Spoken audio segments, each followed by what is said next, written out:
when you're talking to an expired and you want to get an appointment with them, give us a couple of pointers on what an agent should be doing, thinking about, or saying.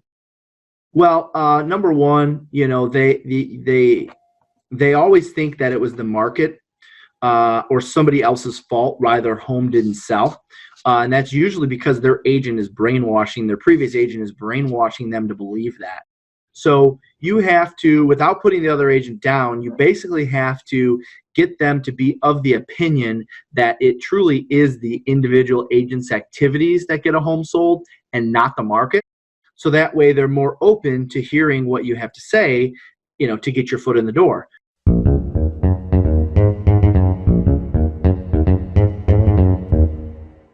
Mastermind Agent is proud to present Success Calls. Top real estate agents from across North America reveal their success secrets, strategies, and systems in up-close and personal interviews.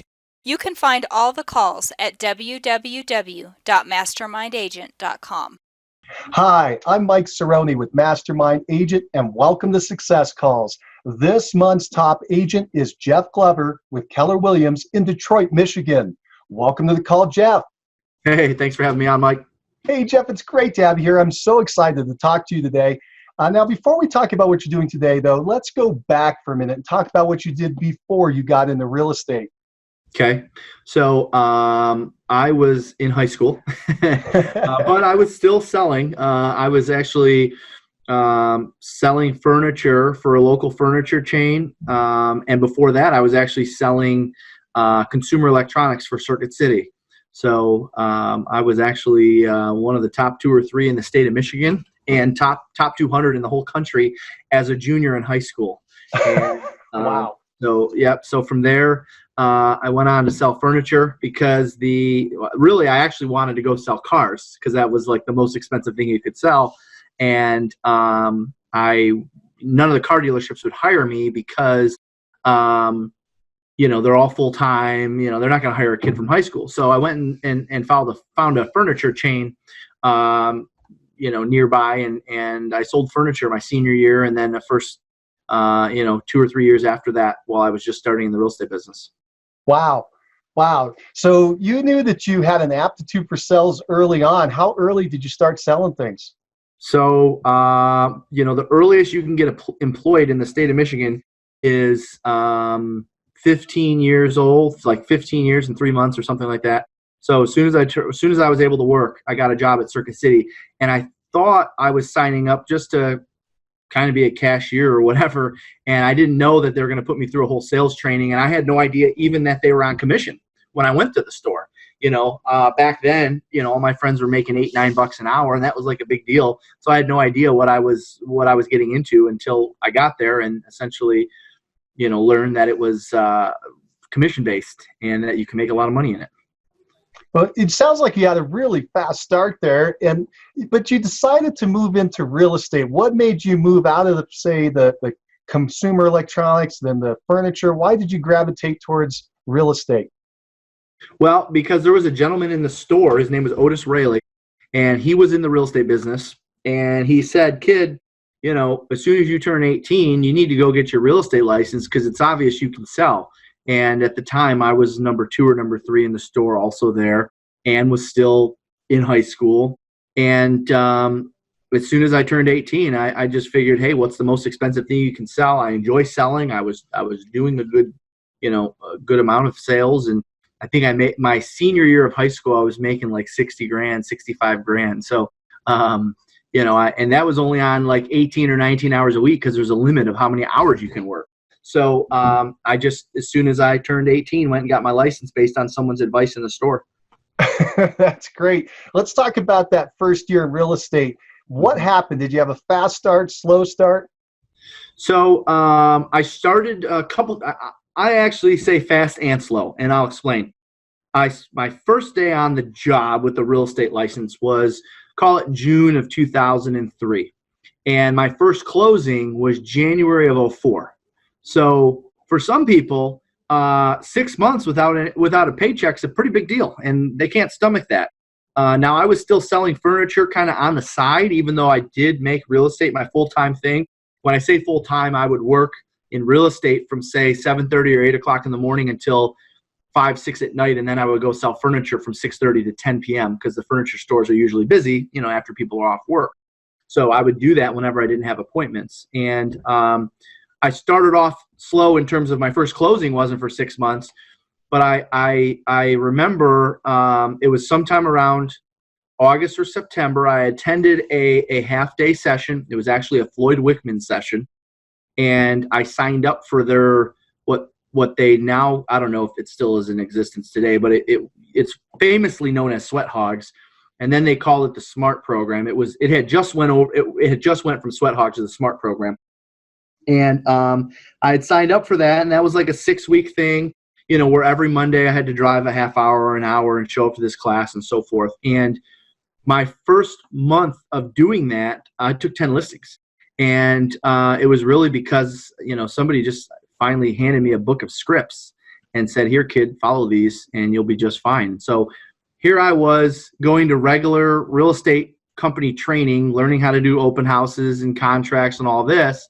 And it wasn't until I got my hands on this book of scripts to where I finally took off. And the first month I had my hands on those scripts, I took 10 listings. So taking 10 listings in a month within 3 or 4 months of getting into business, I would say is a fast start. But again, from the time I started till the time I got my first closing check was not a fast start. Sure. So you took 10 listings there in September or so a couple months in, and then it took a little while to get them under contract. And then by 6 months in, you start to have that fruit start to come back of the trees that you planted. Yep. And it sounds like you went right at listings right off the bat at an early age. How old were you then? Were you still 18, 19 years old? I had just turned 19. 19, living in an apartment, no experience selling real estate, obviously. And I went for listings because in this half-day seminar, again, when you're new, you're like a sponge, right? In this half-day seminar, they just basically talked about all the benefits of being a strong listing agent and how that, is better for you later in life and gives you more time back and more income. And, this whole idea of controlling the inventory, seemed appealing to me. First, a quick word from our sponsor, RealGTV, Real Estate Agent Lead Generation Television. Need more referrals? Get a free script and simple 3-part plan used by a top agent to receive and close 74 referral transactions in 1 year. Just go to freereferralscript.com. That's freereferralscript.com. Now, back to the show. Let's talk about what happened next. So the next full year, that January through December, what kind of things happened in your real estate career? Yeah, so January of 04 through December of 31 of 04. Well, to put it in perspective, I went from a $750 a month apartment to on December 23rd, 2004, after one full year, was closing on a $340,000 house. So, or 430. It was, somewhere mid threes, low fours. So I had a pretty good year. My first year I sold 31 or 32 homes. My GCI was about 150,000.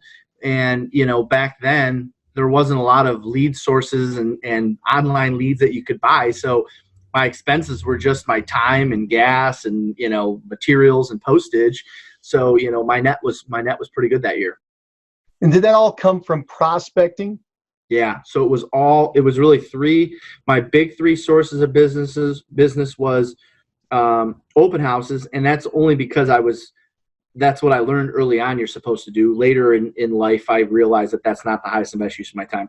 But prospecting expireds and prospecting for sale by owners over the phone and at the door. Fantastic. Now you were doing this over the phone and at the door for both the expireds and the FSBOs? Yeah, I had a very simple rule, and that was, somewhere along the lines I had learned or was told or maybe came up with it on my own, I don't remember, that I need to be out on an appointment every single day, or at least just one. And I had a penalty to myself. If I wasn't on an appointment, then I would go door knocking. So basically I had in my schedule, like a block, say from 4 to 6, or maybe it was 5 to 6:30, somewhere in there, where I was supposed to be on an appointment. And if I didn't have an appointment to go on, as kind of a penalty to myself, because I'd rather be on an appointment than door knock, but that would force me to go door knock if I didn't have an appointment. So that was basically my rule. If I wasn't on an appointment, I was out door knocking. Because I was suited up every day and ready for an appointment, right? I was mentally, I'm going to go see someone and talk to them about real estate today. That's how I basically approached each day. So if I didn't have an appointment, I felt obligated to still go get in front of people. Oh, that's fantastic.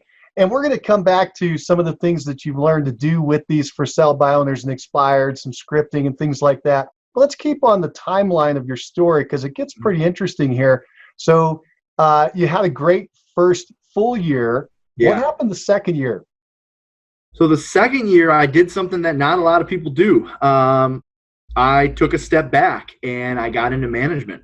I started the year as a salesperson, and sometime around the spring, and maybe it was earlier in the year, but anyway, sometime around the spring, I made the decision to get into real estate office management. I wanted to learn how to recruit. I wanted to learn how to train. I wanted to learn how to retain.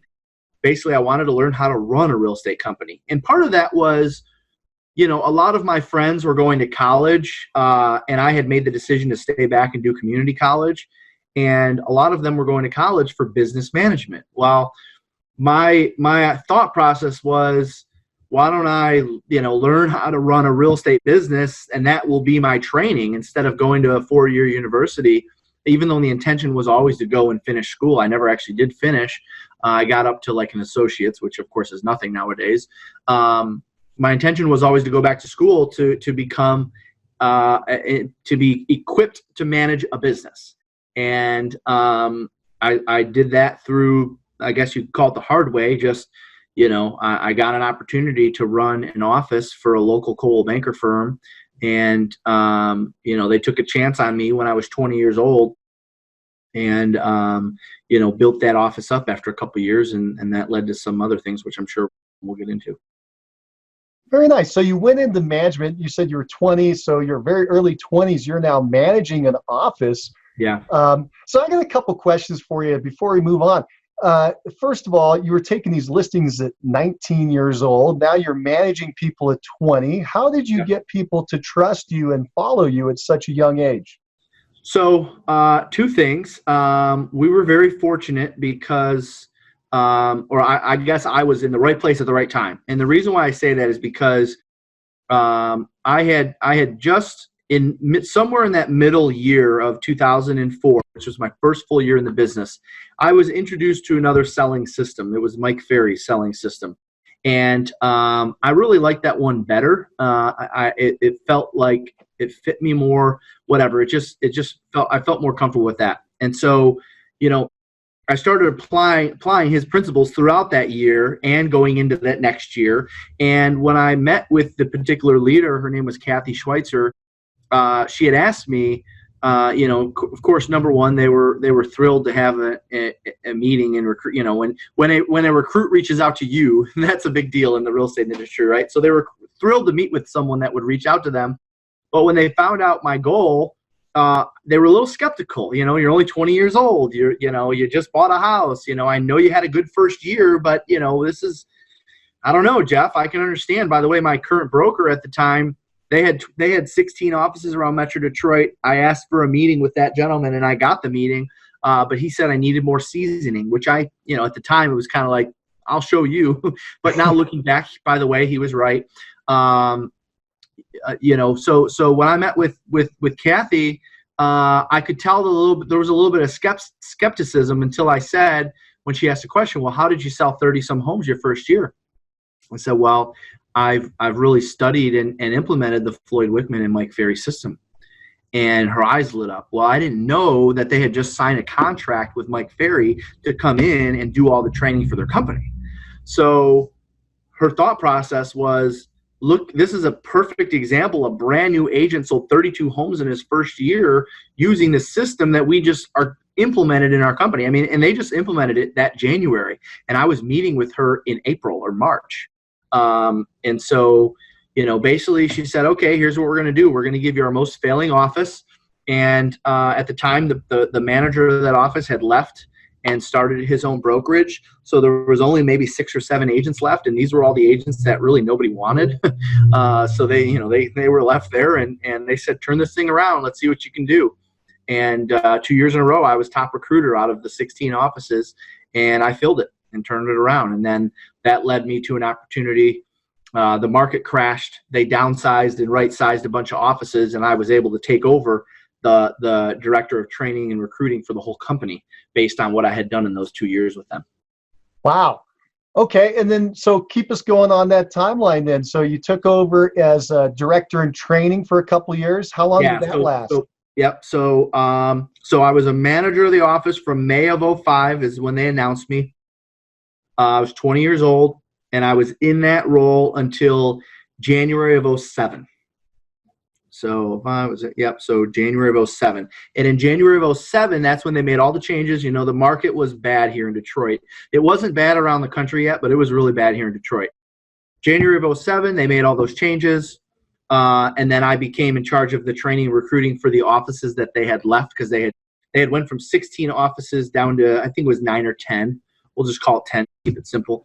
And I did that from January of 2007 to January of 2009. So I was 2 years in that role. And in that role, they allowed me to still sell real estate, which was important to me because I wanted to continue being in sales, where when I was just managing an office, they didn't really want me to sell. So they figured out a way to allow me to sell some real estate while I was in that role. And I would just travel around to the different offices and meet with recruits and hold training classes and basically teach people, how to build a business, how I had done it. So you were kind of a consultant. You were looking at it from the consultant side. You were helping all these folks achieve their goals. And in a way, you got to watch what they did right and what they did wrong. It was even a way to grow even faster as far as your knowledge base of what it takes to be successful in this industry. Helped me, yeah. There was a lot of, we had anywhere from brand new agents to agents that have been doing it for 20 years that would show up to my classes. And it was a huge win for me. Very nice. Yep. Very nice. So move us forward through time then. So what happened next? So in January 2009, there was a lot of changes happening again in the industry. It was getting even worse. I had the impression through just kind of word of mouth, things I was hearing, that our owners were looking to sell the company. And I knew that I was ready to get back into sales anyway. So I thought the time was very appropriate for me to essentially announce my departure and start what is known today as Jeff Glover and Associates. And, looking back, I can't tell, I'm so grateful and thankful for everything that I learned from the Schweitzers, that they gave me that chance. And I still to this day consider Kathy and Paul a mentor of mine. And, but what I was looking to accomplish, there's no way they could accommodate it. And what I wanted to do, and in fact, I actually did go to them first because I was still willing to stay. It was with a Coldwell Banker, as I mentioned. What I wanted to do was I wanted to create this environment where everyone is expected to be in at a certain time. There's no negativity. There's music playing. There's bells ringing when appointments are set. There's no one's complaining around the water cooler because we're not going to have a water cooler. Just I wanted to control the environment. And so what I wanted to do was just open up an office on my own right down the street. And the challenge is that at the time, and still probably to this day, that didn't fit the Coldwell Banker model. Not that I'm poking fun or anything at Coldwell Banker, it just wasn't their model to have an agent go have their own office right down the street. Where it did fit, however, the Keller Williams model. And not only did it fit their model, they actually have a policy and procedures manual on it. It's called the Mega Agent Office. So when I was meeting with different brokerages to decide who I was going to align myself with, it was kind of a no-brainer because they had the manual on how to do it. They had the manual on the availability to do what I really ultimately wanted to do. And I knew that something was going on at my current company, and if I wasn't able to control the environment, I felt like it would really stop my growth long term. And so I had to make the decision to align myself with another company. So that was 2009. Well, you were about 25 years old or so? Yes, because in 2005 I was 20. So Yeah, so 2009, I was 24, 25. Yeah. 24, 25. So you went out. Now, did you join a traditional Keller Williams office, or did you start in your own space and create Yeah, so your... no, I rented. I went out and got our own space. You know, I probably should say this, and this is a big part of the story. I guess I forgot to mention. In January of 08, okay, so January of 08 to January of 09. January of 08, I proclaimed that between myself and one other agent, his name was Ryan, we're going to do 100 deals this year. And I'm still going to do the training, and I'm still going to do the recruiting. We're going to get to 100 deals. And we did 102 deals that year between the two of us. And I still went out and taught training classes, and I still helped the company and the managers with recruiting. So January of 09 is yes, I went out and got space, and you know, market rates were so cheap then. I mean, they were just giving away space.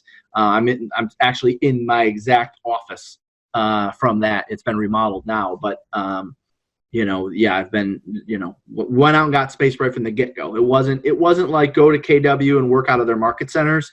I was very passionate about recreating a real estate office environment. And this is no dig against anyone, even Keller Williams. I really think the environments of most real estate companies are very comparable. And I didn't care what franchise it was in terms of that piece. I needed to have my own environment. Like we're going to come back to that environment. I got to step back 1 year back. You said you sold 102 homes with you and one other agent. Yes. Let's talk about that for a quick second. Mm-hmm. Who was doing what with you? Yeah. Was it Danny? His name was Ryan. Oh, I'm sorry, Ryan. Yeah, Ryan. So he was an inside sales. Well, back then they didn't have the term inside sales associate. He was a telemarketer. And so he would stay back and prospect all day long. You know, I say all day long. He would prospect mainly from 10 in the morning until 8 at night. That was his schedule. And I was responsible for doing the prospecting from 8 to 10. But I was also responsible for the administration. I was also responsible for the appointments and everything else. You know, so he stayed back and did some prospecting and did a lot of it. And I was the one that would go on appointments and do the administration and so forth. And this is right in the middle of the Great Recession. Oh, yeah. Yeah. So there was a ton of expireds, as you can imagine, and a ton of for sale by owners that were unsuccessful too. So that's who you were prospecting. That's right. Yep. And so basically you have one guy prospecting, setting up appointments, setting up the appointments, and you were going in, knocking them down, signing them up. Yes. What percentage of your business were sellers at that point versus buyers? Oh, gosh, it was 75% sellers. I only did maybe 20, 25 buyer deals. So you were majorly focused on the seller side and in the prospecting. I had to be from the time standpoint, you know. I didn't have an assistant until really the end of 2008. You know, so I couldn't do buyers. You know, we finally added an assistant, and her role was half of her time was spent showing homes and work with buyers, and half of it was spent you know, doing administration, doing paperwork. But that wasn't really until like October or November of 08. So, you know, for the most part, you know, it was just me and him the whole year. It was incredibly productive and very exciting. So from that, you must have felt you had a strong model that you could take into your new environment when you went out on your own to create this new office space. You had a plan, a business plan in mind of how you could actually create some production. Yes. Yeah. And that was because essentially looking around the office and seeing what the productive agents were doing and what the non-productive agents were doing. And I felt that if I could create an environment that was conducive to productivity, it would draw people to it. It would cause people to say, I want to go work with that guy, or I want to go work in that office. So tell us about that next year, 2009-ish, when you went out with the Keller Williams, I think you said the mega agent model. And how did you develop that? Was it a centralized model where you were going to generate all the leads and hand them out? Was it where you were going to bring anybody in who wanted to come in? How did you create this team? So it was basically an office where agents would be attracted by the training and the coaching and the accountability and the structure. So those were kind of like the four pillars: training, coaching, accountability, and structure. And we were looking for agents that wanted that. We weren't looking for agents that wanted just to work leads or wanted to have their hand out. In fact, we didn't buy any leads or anything like that until, we were probably closer to 200 and 250 transactions a year. So you didn't come work for us or with us because you wanted leads. You came to work for us because you wanted structure, training, and accountability. Now, a quick word from our sponsor, RealGTV, Real Estate Agent Lead Generation Television, where top agents reveal exactly how they create consistent flows of home buyer and home seller leads into their practices every month. Need more leads? Hit the pause button right now. Open Google and search RealGTV. That's REALG.TV.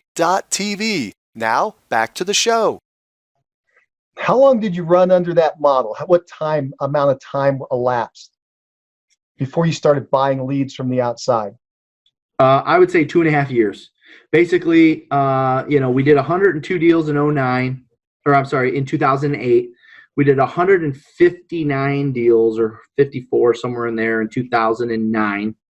Then we went to 200 in 2010. So right in 2011, when we were doing about 250 transactions, is when I made my first investment or my first spend in advertising, and that was with Zillow. Wow, way back then. Very good. So about and that was, by the way, our GCI was just over $1 million. I waited until our GCI was just over $1 million before we spent any money. How many people were on the team at that point? So we had maybe 8 agents, and everyone was being taught how to prospect, door knock, hold open houses successfully. Everyone was taught how to go out and generate their own business. That is, by the way, still to this day, that is a big piece of our business today. Everyone comes in and is taught how to lead generate first before they ever go out on an appointment, even if they've been in the business 10, 15 years. So it sounds to me as though everyone in your organization is taught how to be a salesperson in the classic sense, and in the Mike Ferry method of being a salesperson, they're trained that way. And then these leads that come in from Zillow, they're easy, they're cake. Yep. Yeah. No, we and that's the thing. I give credit to a lot of people. I mean, once obviously spent a few years here with Keller Williams, I learned obviously Gary Keller's methods, right? So, I jokingly say what's known as the Jeff Glover sales system today, which we've duplicated and we've put out on DVDs and it's out there. I say jokingly from the stage, it's like if Mike Ferry and Gary Keller had a baby, and I say don't visualize this because it's not a good visualization. If the two of them had a baby, that would be me, because it's really a combination of that, obviously, plus sprinkled in with things that I've learned from Floyd early on as well. Very nice. Well, let's do this. Let's fast forward to today and bring everybody up to where you are now. So last year, how many homes did you and your team sell? Just under 1,000. I think the number was right around 970, 969, somewhere around there. Wow. Do you recall what the sales volume was? Right around 200 million. 200 million. Nice job. And do you know what your average sales price is? It looks like it's just under 200,000. Sound about 200,000. Right? Yep, about 200,000. 210, 220. Yep. And then, and my understanding is that you've got about 40% buyers, 60% sellers. That sound about right? We're still predominantly sellers. About 60% seller business and about 40% buyer business. Very nice. And then just for fun, over your career, how many homes do you think you've sold? Oh gosh. Well, I know it's over $1 billion in real estate because we've done 200 million now for the past 3 years and have been anywhere between 50 million and 150 million for the last 7 or 8, I guess. So it's over $1 billion in real estate. And the number of transactions, we just did the math on this the other day, somewhere around 7,600 homes. My goodness, that's awesome. So $1 billion agent we're talking to. So congratulations. That's fantastic, Jeff. Oh, we had a lot of help. I mean, it's not just me personally, but I will say, right. and although you were pretty strong there in the beginning to set those roots and the foundation. Well, and I'm still in production. I think that's probably one of the things that's unique to our business is that I'm still doing, I've done 100 homes a year closed for the last 10 years personally. So I still threshold going. So you sold approximately 100 homes last year while this machine, this company is growing? Oh yeah. Yeah. I haven't dropped below 100 in the last 10 or 11 years. Congratulations. That is awesome. Why do you do that? Why do you stay in production? Two things. Number one, so I can stay sharp for my people and for our training and coaching. You know, we do a lot of training and coaching, not just internally, but for outside agents as well. And number two, because I need to lead. I'm a big believer in leading by example. In order for me to be an attractive brokerage to work for, I need to lead by example. And I would say number one is to stay sharp. Number two is to lead by example. Let's do this. This team that's grown quite a bit. So let's define it for people. Could you give us a quick organizational chart of who's on the team? And we're looking for positions, how many people are in that position, what that position is responsible for? Perfect. So we have about 30 outside sales associates. And what we consider outside sales associates, most agents would consider those, you know, listing and buyer's agents. They just do both. We don't have specialized departments. Everyone does both. So we got about 30 agents writing contracts. I've got anywhere from 7 to 10 ISAs at any given time. So I would say, you know, that number normally never drops below 7 or 8, and usually we don't need more than 10. So 7 to 10 ISAs at any given time.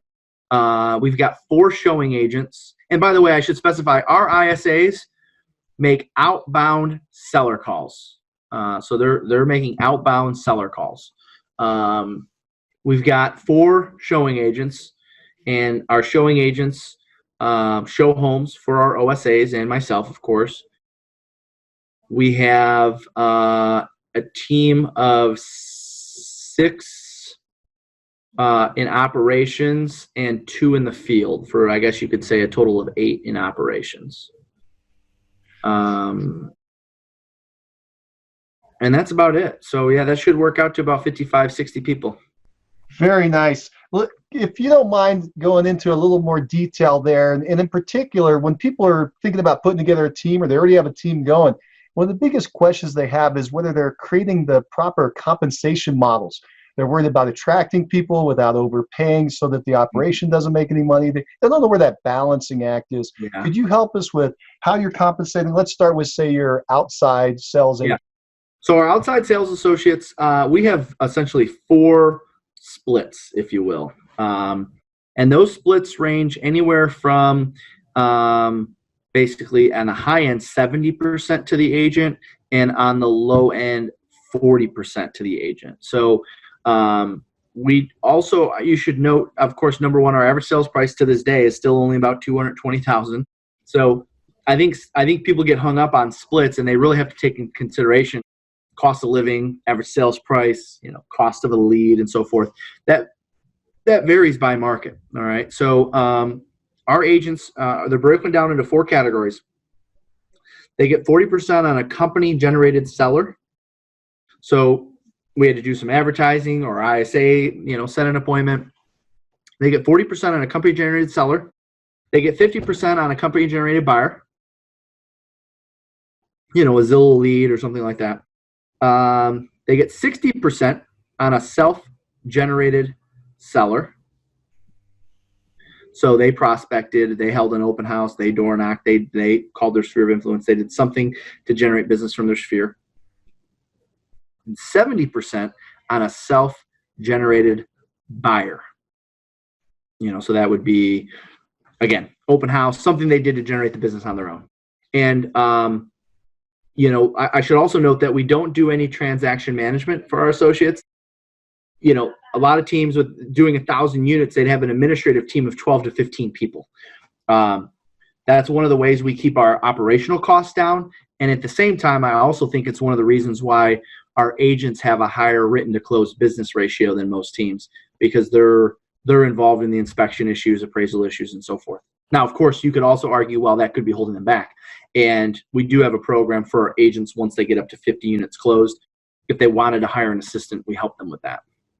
Wow. Now that's really interesting. I was listening to you on the splits, and some people may think that you're not paying a lot. I actually think you are paying more than I typically hear. Yeah. But you threw in this idea of transaction management where the agents are handling that their own transaction management. And now That's that right. makes sense why your compensation's where it's at. Yeah. So it's a Yeah, I it's a usually really good get, point. I wouldn't necessarily call it criticized, but I usually get kind of this puzzled look like, you're paying a good amount. Why you offer a lot and you're paying a lot? Why are you paying so much? And again, that's a big part of it. Our average sales price is lower than most, and we're not offering transaction management as one of our services. Yeah, that makes it a little clearer at that point. Tell us about the inside sales agents. How are you compensating them? So the inside sales agents, well, we just recently changed it, and we had it one particular way for probably 10 years. So I'll tell you what we changed it to and why we changed it. So we changed it to a $1,000 base and $250 per listing taken. And then there's a listing taken bonus. Once they exceed 5 listings taken, they get a bonus of $100 per listing above and beyond 5 listings taken. Is that in a time period like per month, or is that over the year? Per month. Sorry. Yep. Per month. Okay. Yep. So we used to have it to where they got $2,000 a month and 10% of the commission when the transaction closed. And what we found is that, especially for a lot of these guys and gals that are in that role to become an OSA on the team, they're not thinking about what's happening 3 months from now or 6 months from now. So they're not as excited about that. But when there's an immediate check from a listing taken, now it's not immediate, they get paid every 2 weeks like any other employee, but there's an immediate impact from a listing taken, they're more excited and they put in more effort to take listings. And so we found that we pay more up front, of course, but on the back end, we're not paying the same amount on the back end, and they're more excited because they're getting paid up front. They did their job. It's not their job to sell the listing. And so, so far we made that change. By the way, the old plan we had in place for 8 or 9 years, maybe 10 years. So we just made that change this year. How about and thank you for walking us down that. How about the showing agent? What's going on there with their compensation? So the showing agents, they get a company car, they get a gas allowance. Basically, they get a monthly value from the company of about $1,000. We give them money for their cell phones and stuff. So yeah, it works out to about $1,000 a month. We'll just call it $1,000 base, even though it's really a car plus a gas allowance, cell phone allowance. And then they get 20% of the GCI from the transaction. And that's paid out of the agent's side, which is another reason why we pay the agents more on buyers than we do sellers, because we want to encourage them to use showing agents. And in order to encourage them to use showing agents, there has to be enough revenue in order to pay a showing agent. Let's clarify that real quick. The 20%, that's of the total GCI that comes in before any splits, correct? That's right. That's how it's calculated? That's right. Yep. But it's coming from the buyer agent side, or your outside agent side. Yeah.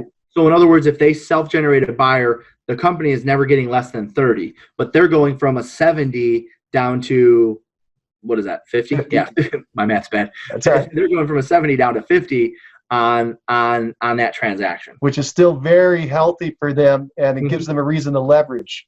Yes, where if they were at 50 across the board, it wouldn't work, because then at 30%, they're going to have this mindset of, I'll just work it myself, or I'm not working with buyers, or whatever. We're really, you got to have this fine balance of making it profitable and a good ROI in their time. For people on your team now, so this comes together. Give us an idea of what the typical outside sales agent is earning on average, or maybe the low and high of their income that they can make.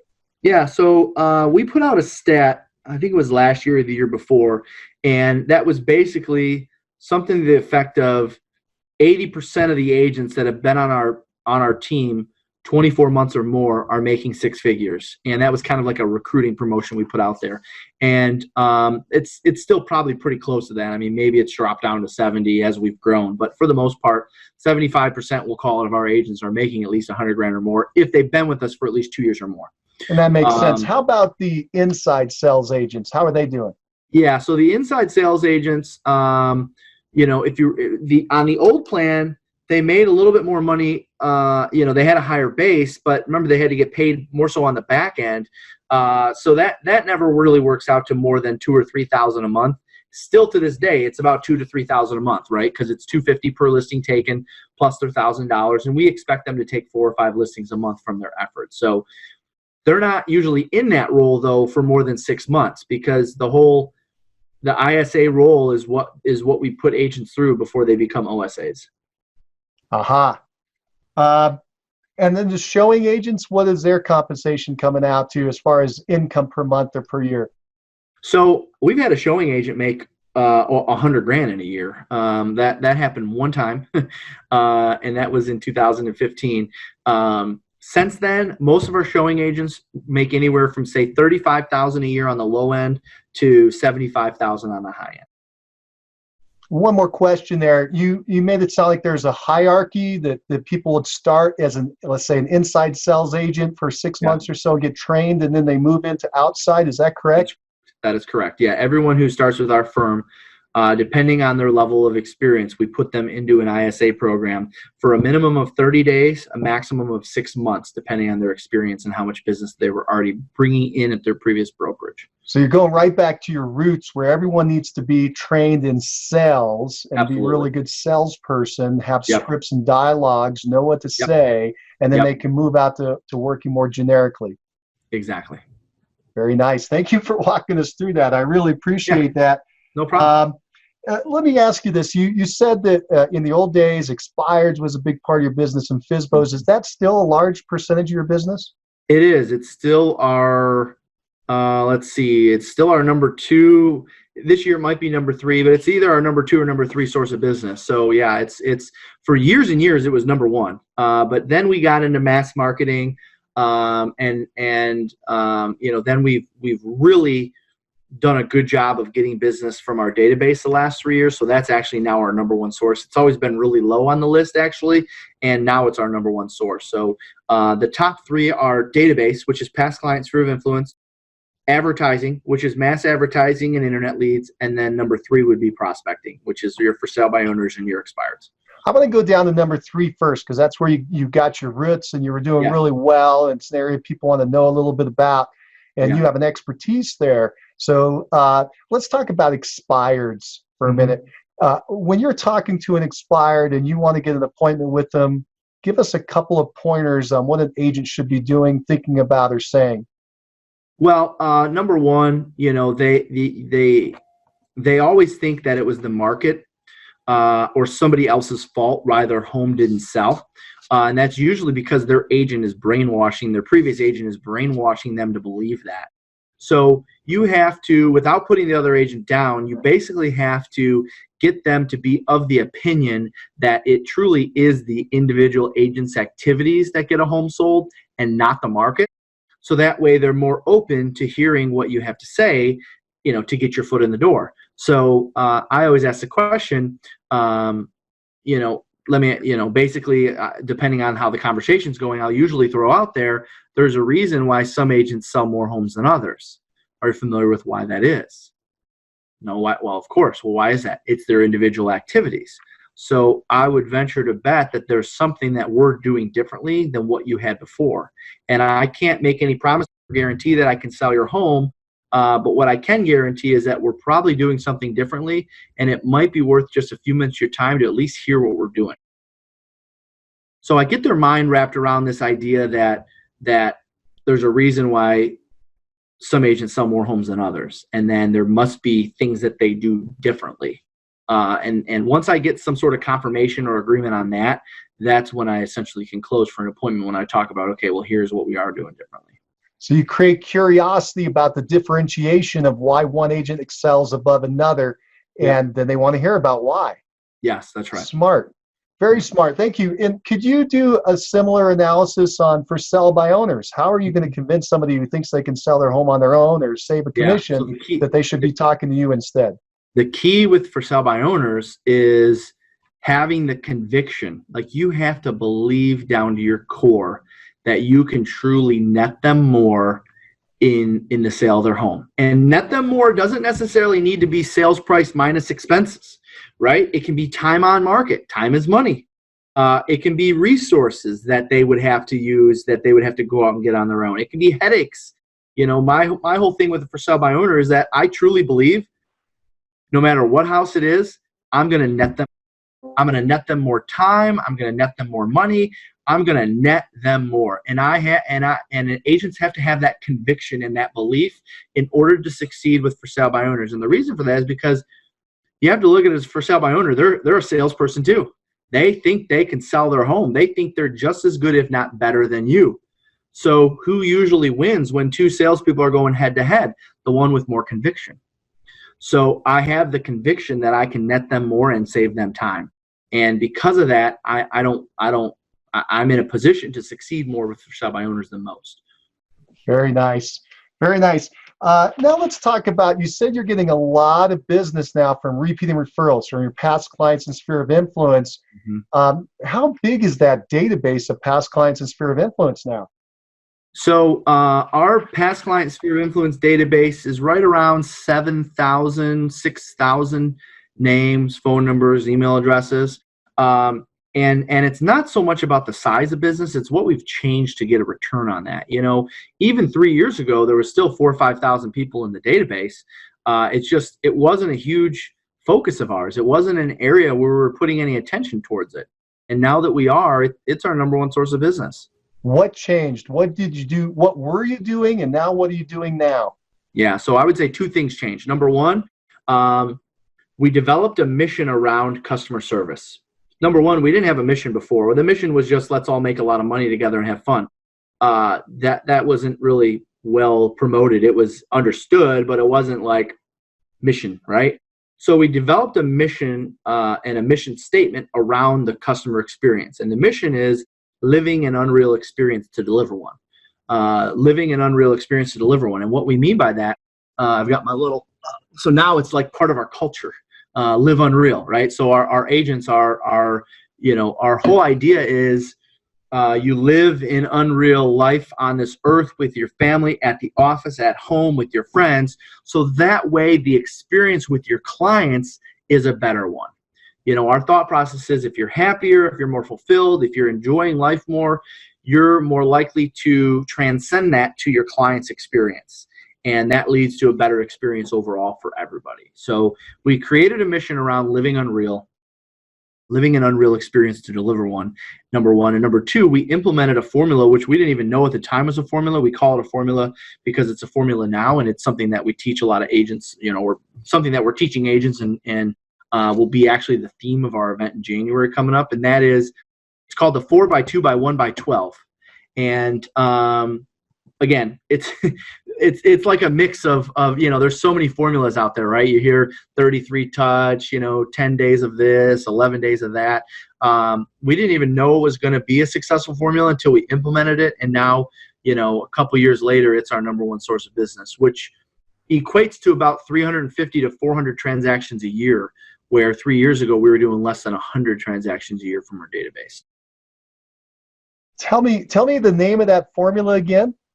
The 4x2 by 1x12, and I'll just give you. That's what I got. Yeah, tell me what that means.